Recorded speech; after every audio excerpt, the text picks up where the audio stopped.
नमस्कार दोस्तों। आज तिरुवनंतपुरम के ग्रीनफील्ड इंटरनेशनल स्टेडियम में सीरीज का 5वां और अंतिम टी20 मुकाबला एक ऐसे रोमांचक मोड़ पर शुरू हुआ जहां पूरा केरल क्रिकेट के जुनून में डूबा हुआ था। टॉस की प्रक्रिया में भारतीय कप्तान सूर्यकुमार यादव ने बाजी मारी और पिच की नमी को देखते हुए न्यूजीलैंड को पहले बल्लेबाजी करने का चुनौतीपूर्ण निमंत्रण दिया। तिरुवनंतपुरम के ग्रीनफील्ड इंटरनेशनल स्टेडियम की ताज़ा और ठंडी समुद्री हवाओं के बीच न्यूजीलैंड की ओर से डेवन कॉनवे और टीम सीफर्ट की अनुभवी सलामी जोड़ी एक बार फिर भारतीय गेंदबाजों की परीक्षा लेने के लिए मैदान पर उतरी, जहां भारतीय तेज गेंदबाजी के अगवा जसप्रीत बुमराह पहले ओवर में अपनी सटीक लाइन और लेंथ के साथ गेंदबाजी करने के लिए मोर्चे पर आए।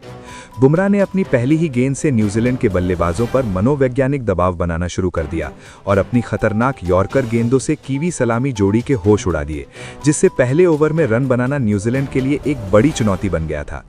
न्यूजीलैंड की टीम संभलने का प्रयास कर रही थी, लेकिन भारत को पहली बड़ी सफलता चौथे ओवर में मिली, जब बाएं हाथ के तेज गेंदबाज अर्शदीप सिंह चौथे ओवर में दोबारा अपना दूसरा स्पेल डालने के लिए गेंदबाजी करने के लिए आए। अर्शदीप ने अपनी जादुई स्विंग का प्रदर्शन करते हुए डेवन कॉनवे को लगातार बीट किया और अंततः एक बाहर की ओर निकलती गेंद पर उन्हें शॉट खेलने के लिए मजबूर किया, जिससे डेवन कॉनवे कवर ड्राइव खेलने के प्रयास में गेंद की स्विंग को नहीं पढ़ सके और 14 गेंदों पर 18 रनों की एक संक्षिप्त पारी खेलकर आउट हो गए।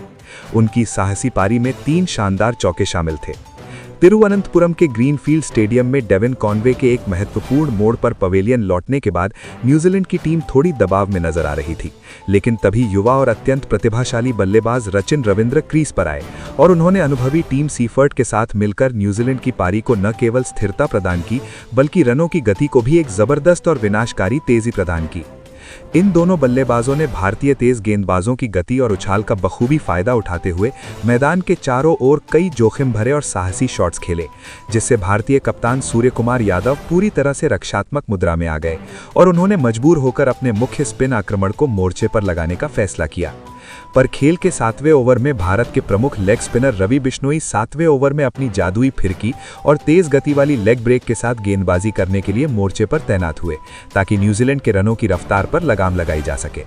टीम सीफर्ट आज विशाखापत्तनम में मिली पिछली विफलता को पूरी तरह से भुलाकर एक बहुत ही आक्रामक और निडर मूड में नजर आ रहे थे और उन्होंने रवि बिश्नोई का स्वागत बहुत ही बेरहमी से किया। सीफर्ट ने बिश्नोई की पहली और चौथी गेंद की लंबाई को बहुत ही फुर्ती से भांप लिया और उन पर 2 लगातार गगनचुंबी जड़कर पूरे स्टेडियम को कीवी प्रशंसकों के शोर से भर दिया, जिससे भारतीय टीम एक बार फिर बैकफुट पर नजर आने लगी थी। न्यूजीलैंड का स्कोरबोर्ड अब बहुत ही तेजी से भाग रहा था और ऐसा लग रहा था कि वे आज एक अभेद्य स्कोर खड़ी हाचा करेंगे। हालांकि न्यूजीलैंड की ये आक्रामकता और सीफर्ट का ये तूफानी अंदाज ज्यादा देर तक नहीं टिक सका, क्योंकि भारत के सबसे जादुई चाइनामैन गेंदबाज कुलदीप यादव 10वें ओवर में पहली बार अपनी कलात्मक गेंदबाजी करने के लिए आक्रमण पर आए। कुलदीप यादव ने अपनी अनुभवी गेंदबाजी का जादुई नमूना पेश करते हुए ओवर की दूसरी ही गेंद पर टीम सीफर्ट को अपनी एक रहस्यमयी और अंदर आती गुगली पर पूरी तरह से फंसा लिया। सीफर्ट कुलदीप की टर्न और हाथ की गति को समझने में पूरी तरह से विफल रहे, जिससे टीम सीफर्ट एक आक्रामक स्वीप शॉट खेलने के प्रयास में गेंद की अतिरिक्त उछाल के कारण बल्ले का ऊपरी किनारा दे बैठे और शॉट फाइन लेग पर लपके जाने के कारण 28 गेंदों पर 45 रनों की एक अत्यंत आतिशी और महत्वपूर्ण पारी खेलकर आउट हो गए। उनकी साहसी पारी में 5 शानदार चौके और 2 गगनचुंबी शामिल थे। कुलदीप यादव के इस विकेट ने मैच में भारत की वापसी कराई और कीवी टीम के मध्य क्रम पर दबाव एक बार फिर से बढ़ा दिया, क्योंकि न्यूजीलैंड का सबसे सेट बल्लेबाज अब पवेलियन की राह पकड़ चुका था। तिरुवनंतपुरम के ग्रीनफील्ड स्टेडियम की पिच पर टीम सीफर्ट के एक बड़े विकेट के पतन के बाद न्यूजीलैंड की पारी को एक मजबूत आधार की जरूरत थी और तभी विस्फोटक बल्लेबाज ग्लेन फिलिप्स मैदान पर आए, जहां उन्होंने युवा रचिन रविंद्र के साथ मिलकर न्यूजीलैंड की पारी को एक बहुत बड़े और विशाल स्कोर की ओर तेजी से अग्रसर करना शुरू किया। इन दोनों बल्लेबाजों ने भारतीय मध्य क्रम के गेंदबाजों की रणनीति को पूरी तरह विफल करते हुए उन्हें अपने निशाने पर लिया और मैदान के हर कोने में रन बटोरने का सिलसिला जारी रखा, जिससे भारतीय कप्तान सूर्यकुमार यादव के चेहरे पर चिंता की लकीरें साफ देखी जा सकती थीं। विशेष रूप से खेल के 15वें ओवर में जब अनुभवी ओम ऑलराउंडर हार्दिक पांड्या 15वें ओवर में अपनी तेज मध्यम गति की गेंदबाजी करने के लिए मोर्चे पर आए, तो कीवी बल्लेबाजों ने उनके विरुद्ध रौद्र रूप अपना लिया और उस ओवर में 15 रन बटोरकर न्यूजीलैंड के कुल स्कोर को 140 रनों के पार पहुंचा दिया, जिससे मैच अब पूरी तरह से न्यूजीलैंड के नियंत्रण में नजर आने लगा था। रचिन रविंद्र आज अपनी विश्व स्तरीय क्लास और कलात्मक बल्लेबाजी का बेहतरीन प्रदर्शन कर रहे थे, जहां उन्होंने भारतीय स्पिनरों और तेज गेंदबाजों के खिलाफ मैदान के चारों ओर कुछ अत्यंत दर्शनीय और जोखिम भरे शॉट्स खेले। रचिन रविंद्र ने अपनी साहसी बल्लेबाजी के दम पर मात्र 30 गेंदों पर अपना एक और शानदार और जिम्मेदाराना अर्धशतक पूरा किया और ये सुनिश्चित किया कि न्यूजीलैंड की रनों की रफ्तार में जरा भी कमी न आए। रचिन के इस अर्धशतक ने न्यूजीलैंड के डगआउट में बैठे खिलाड़ियों के आत्मविश्वास को 7वें आसमान पर पहुंचा दिया था, क्योंकि न्यूजीलैंड अब एक ऐसे स्कोर की ओर बढ़ रहा था जिसे हासिल करना भारत के लिए एक हिमालय जैसी चुनौती होने वाली थी। पारी के अंतिम चरणों में न्यूजीलैंड की टीम ने अपनी आक्रामकता को और अधिक बढ़ा दिया, जहां डैरेल मिचेल की छोटी मगर अत्यंत तेज और महत्वपूर्ण पारी की बदौलत कीवी टीम ने मैच पर अपनी पकड़ पूरी तरह मजबूत कर ली। न्यूजीलैंड की टीम ने निर्धारित 20 ओवरों के खेल की समाप्ति तक 5 विकेट के नुकसान पर 192 रनों का एक बहुत ही चुनौतीपूर्ण और विशाल स्कोर खड़ा किया, जिसने विशाखापत्तनम की हार का बदला लेने की उनकी मंशा को साफ जाहिर कर दिया था।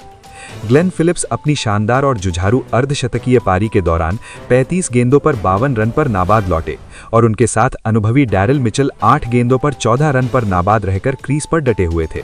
जहां न्यूजीलैंड ने अब भारतीय बल्लेबाजों के सामने सीरीज में साख बचाने और जीत दर्ज करने के लिए 193 रनों का एक अत्यंत कठिन और मुश्किल लक्ष्य रख दिया था। पूरा स्टेडियम अब इस बात का इंतजार कर रहा था कि क्या भारतीय बल्लेबाज इस विशाल लक्ष्य का पीछा कर पाएंगे या न्यूजीलैंड के गेंदबाज इस मैच को जीतकर सीरीज को एक रोमांचक मोड़ पर ले जाएंगे। तिरुवनंतपुरम के ग्रीनफील्ड स्टेडियम की पिच पर जब 193 रनों के इस कठिन और हिमालय जैसे लक्ष्य का पीछा करने भारतीय टीम मैदान पर उतरी तो पूरे स्टेडियम में दर्शकों का उत्साह चरम पर था। लेकिन भारत की शुरुआत एक बार फिर उम्मीद के मुताबिक नहीं रही और शुरुआती ओवरों में ही टीम इंडिया लड़खड़ाती हुई नजर आई। न्यूजीलैंड के अनुभवी तेज गेंदबाज मैट हेनरी दूसरे ओवर में अपनी सटीक लाइन और लेंथ के साथ गेंदबाजी करने के लिए मोर्चे पर आए और उन्होंने अपनी तीसरी ही गेंद पर अभिषेक शर्मा को पूरी तरह से गति और उछाल से मात दे दी, जिससे अभिषेक शर्मा एक गैर जिम्मेदाराना पुल शॉट खेलने के प्रयास में गेंद की रफ्तार को भांप नहीं सके और 6 गेंदों पर मात्र 4 रन बनाकर मिड विकेट पर कैच आउट हो गए। अभिषेक के जल्दी आउट होने के बाद केरल के स्थानीय नायक संजू सैमसन मैदान पर आए और उन्होंने कप्तान सूर्यकुमार यादव के साथ मिलकर न्यूजीलैंड के गेंदबाजों पर जवाबी हमला शुरू किया, जहां इन दोनों बल्लेबाजों ने मैदान के चारों ओर कलात्मक शॉट्स खेलते हुए पावर प्ले की समाप्ति तक भारत के स्कोर को 50 रनों के पार पहुंचा दिया। तिरुवनंतपुरम के ग्रीनफील्ड इंटरनेशनल स्टेडियम में संजू सैमसन और कप्तान सूर्यकुमार यादव की आक्रामक साझेदारी भारतीय टीम को धीरे धीरे मगर मजबूती से जीत की मंजिल की ओर ले जा रही थी और न्यूजीलैंड के गेंदबाज इस जोड़ी के सामने पूरी तरह असहाय नजर आ रहे थे। खेल का रोमांच अपने चरम पर था और भारतीय प्रशंसक हर गेंद पर झूम रहे थे। लेकिन तभी न्यूजीलैंड के चतुर कप्तान मिचेल सेंटनर ने स्थिति की गंभीरता को भांपते हुए 9वें ओवर में स्वयं अपनी जादुई फिरकी का जाल बुनने के लिए गेंदबाजी करने के लिए मोर्चे पर आने का साहसी फैसला किया। सेंटनर ने अपने अनुभव और बुद्धिमानी का परिचय देते हुए पहली ही गेंद बहुत ही चतुराई भरी और धीमी गति की फ्लाइटेड गेंद फेंकी, जिसे पढ़ना किसी भी बल्लेबाज के लिए एक कठिन चुनौती थी। संजू सैमसन, जो आज अपने घरेलू मैदान पर बहुत ही प्रचंड और आत्मविश्वास से भरी लय में दिख रहे थे, उन्होंने मिचेल सेंटनर की उस ललचाती हुई गेंद पर अपने कदमों का आक्रामक इस्तेमाल करके लॉन्ग ऑन के ऊपर से एक बड़ा और गगनचुंबी हवाई शॉट खेलने का प्रयास किया। हालांकि सेंटनर ने हवा में गेंद की गति को बहुत ही खूबसूरती से कम कर दिया था, जिसके कारण संजू सैमसन गेंद की टर्न और उसकी रफ्तार को समझने में पूरी तरह फंस गए और गेंद उनके बल्ले का ऊपरी किनारा लेकर हवा में काफी ऊंची उठ गई। डीप मिड विकेट पर खड़े फील्डर ने कोई गलती नहीं की और एक सुरक्षित कैच लपक लिया, जिससे संजू सैमसन 22 गेंदों पर 36 रनों की एक अत्यंत आतिशी और महत्वपूर्ण पारी खेलकर आउट हो गए। उनकी इस संक्षिप्त मगर प्रभावशाली पारी में 4 शानदार चौके और 2 गगनचुंबी शामिल थे। संजू सैमसन के आउट होते ही पूरा स्टेडियम एक पल के लिए पूरी तरह खामोश हो गया था, क्योंकि केरल के स्थानीय प्रशंसकों को अपने पसंदीदा हीरो और होम बॉय से आज एक बहुत बड़ी और मैच जिताऊ शतकीय पारी की उम्मीद थी। पूरे मैदान पर सन्नाटा छा गया था, क्योंकि भारत ने अपना एक ऐसा विकेट खो दिया था जो अकेले दम पर न्यूजीलैंड के गेंदबाजों की धज्जियां उड़ा रहा था। मिचेल सेंटनर की इस रणनीतिक सफलता ने न्यूजीलैंड के खेमे में नया उत्साह भर दिया था, क्योंकि उन्हें पता था कि संजू का विकेट इस विशाल लक्ष्य के पीछा करने के दौरान कितना महत्वपूर्ण साबित हो सकता है। भारतीय टीम अब एक बार फिर दबाव में थी और कप्तान सूर्यकुमार यादव को अब क्रीज पर एक नए साथी की तलाश थी, जो इस कठिन संघर्ष को जीत में तब्दील कर सके। हालांकि संजू के जाने के बाद कप्तान सूर्यकुमार यादव ने विचलित हुए बिना अपनी कप्तानी पारी को जारी रखा और न्यूजीलैंड के हर गेंदबाज को अपने निशाने पर लेना शुरू कर दिया। सूर आज अपने सिग्नेचर शॉट्स खेल रहे थे और उन्होंने विशेष रूप से 12वें ओवर में लेग स्पिनर इस सोडी की 12वें ओवर में गेंदबाजी करने के लिए आए तो उनकी पहली 2 गेंदों पर पीछे की ओर 2 अविश्वसनीय छक्के जड़कर स्टेडियम का माहौल पूरी तरह से बदल दिया। सूर्यकुमार यादव ने अपनी इस आक्रामक बल्लेबाजी के दम पर मात्र 25 गेंदों पर अपना एक और शानदार अर्धशतक पूरा किया और ये सुनिश्चित किया कि भारत रनों की रफ्तार के मामले में न्यूजीलैंड से पीछे न रहे। सूर का ये अर्धशतक उस समय आया जब भारत को एक छोर पर मजबूत स्तंभ की जरूरत थी और उन्होंने अपनी इस पारी से न्यूजीलैंड के खेमे में खलबली मचा दी थी, क्योंकि वो अब पूरी तरह से सेट हो चुके थे और मैच को किसी भी पल भारत की ओर मोड़ने की काबिलियत रखते थे। तिरुवनंतपुरम के ग्रीनफील्ड स्टेडियम की पिच पर कप्तान सूर्यकुमार यादव आज न्यूजीलैंड के गेंदबाजों के लिए एक अभेद्य पहेली बने हुए थे और वो अकेले अपने दम पर टीम इंडिया को जीत की दहलीज की ओर ले जाने के इरादे से खेल रहे थे। सूर्य की बल्लेबाजी को देखकर ऐसा लग रहा था कि भारत ये मैच आसानी से जीत लेगा, लेकिन तभी न्यूजीलैंड के चतुर तेज गेंदबाज जैकब डफी 15वें ओवर में अपनी गेंदबाजी का दूसरा और निर्णायक स्पेल डालने के लिए मोर्चे पर दोबारा वापस आए। डफी ने अपनी अनुभव का इस्तेमाल करते हुए सूर की आक्रामकता को भांपा और एक अत्यंत धीमी गति की बाउंसर फेंकी, जिस पर सूर्यकुमार यादव पूरी तरह से गच्चा खा गए। सूर्य उस धीमी गेंद पर नियंत्रण नहीं रख सके, जिससे सूर्यकुमार यादव हवाई शॉट खेलने के प्रयास में बाउंड्री पर लपके गए और 34 गेंदों पर 62 रनों की एक बेमिसाल कप्तानी पारी खेलकर आउट हो गए। उनकी इस पारी में 6 कलात्मक चौके और 4 गगनचुंबी शामिल थे। सूर के आउट होते ही पूरा स्टेडियम सन्न रह गया, क्योंकि भारत ने अपना सबसे बड़ा विकेट खो दिया था। सूर्य के पवेलियन लौटने के बाद मैच अब पूरी तरह से अंतिम ओवरों के रोंगटे खड़े कर देने वाले रोमांच पर टिक गया था, जहां जीत और हार के बीच का फासला बहुत कम रह गया था। भारत की स्थिति यहां से नाजुक नजर आ रही थी, क्योंकि अंतिम 12 गेंदों पर जीत के लिए 28 रनों की एक बहुत ही सख्त दरकार थी और क्रीज पर फिनिशर रिंकू सिंह 18 गेंदों पर 25 रन पर नाबाद रहकर विकेट पर संघर्ष कर रहे थे। भारतीय प्रशंसकों की सांसें थमी हुई थीं और जीत के लिए किसी चमत्कार की जरूरत थी।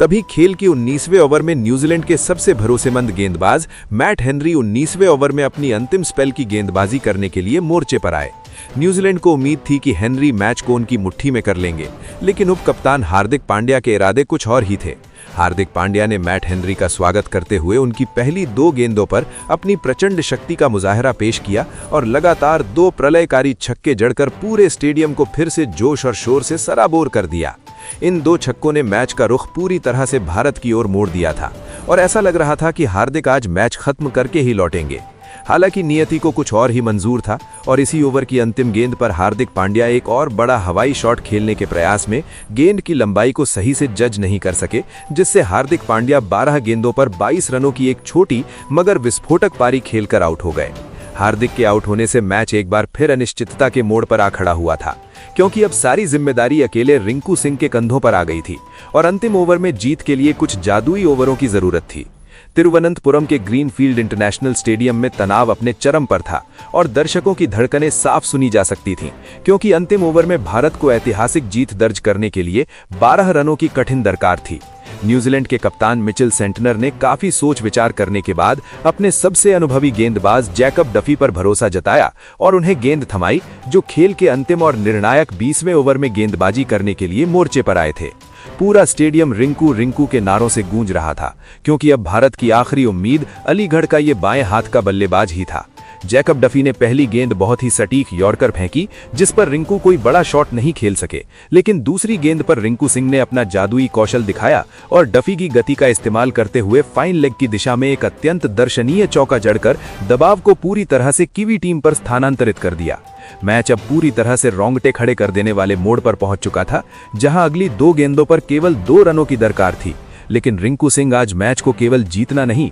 बल्कि एक यादगार अंत देना चाहते थे। डफी ने जैसे ही चौथी गेंद थोड़ी छोटी और स्लॉट में फेंकी, रिंकू सिंह ने अपनी पूरी ताकत झोंकते हुए गेंद को स्टैंड्स में भेज दिया और एक गगनचुंबी 98 मीटर का छक्का जड़कर भारत को 5 विकेट के नुकसान पर 193 रनों के लक्ष्य तक पहुंचाकर एक अविश्वसनीय और सांस रोक देने वाली जीत दिला दी। इस छक्के के साथ ही तिरुवनंतपुरम का पूरा मैदान खुशी से झूम उठा और भारतीय डगआउट के सभी खिलाड़ी मैदान की ओर दौड़ पड़े। भारत ने इस रोंगटे खड़े कर देने वाले मुकाबले को 5 विकेट से जीतकर न केवल ये मैच जीता, बल्कि इस हाई प्रोफाइल T20 सीरीज को 4-1 के बड़े अंतर से अपने नाम कर लिया। मैदान पर नायक बनकर उभरे रिंकू सिंह 22 गेंदों पर 40 रनों की एक अत्यंत जिम्मेदाराना और आतिशी पारी खेलकर नाबाद लौटे और उनके साथ शिवम दुबे 2 गेंदों पर 2 रन पर नाबाद रहकर इस ऐतिहासिक जीत के गवाह बने। तिरुवनंतपुरम का ये शांत दिखने वाला मैदान आज भारतीय टीम के अदम्य साहस, पराक्रम और रिंकू सिंह की दुनिया के सर्वश्रेष्ठ फिनिशिंग काबिलियत का गवाह बना, जहां मैच खत्म होने के बाद हुई शानदार आतिशबाजी ने रात के काले आसमान को तिरंगे के केसरिया, सफेद और हरे रंगों से पूरी तरह सराबोर कर दिया। भारतीय खिलाड़ियों ने मैदान के चारों ओर चक्कर लगाकर दर्शकों का आभार व्यक्त किया, क्योंकि ये जीत केवल एक मैच की जीत नहीं थी, बल्कि भारतीय क्रिकेट के भविष्य के सितारों का एक जबरदस्त शक्ति प्रदर्शन था। तो दोस्तों, आपके हिसाब से भारत की इस शानदार जीत के पीछे का असली हीरो कौन रहा? अपनी कीमती राय हमें कमेंट बॉक्स में जरूर बताएं। जय हिंद, जय भारत।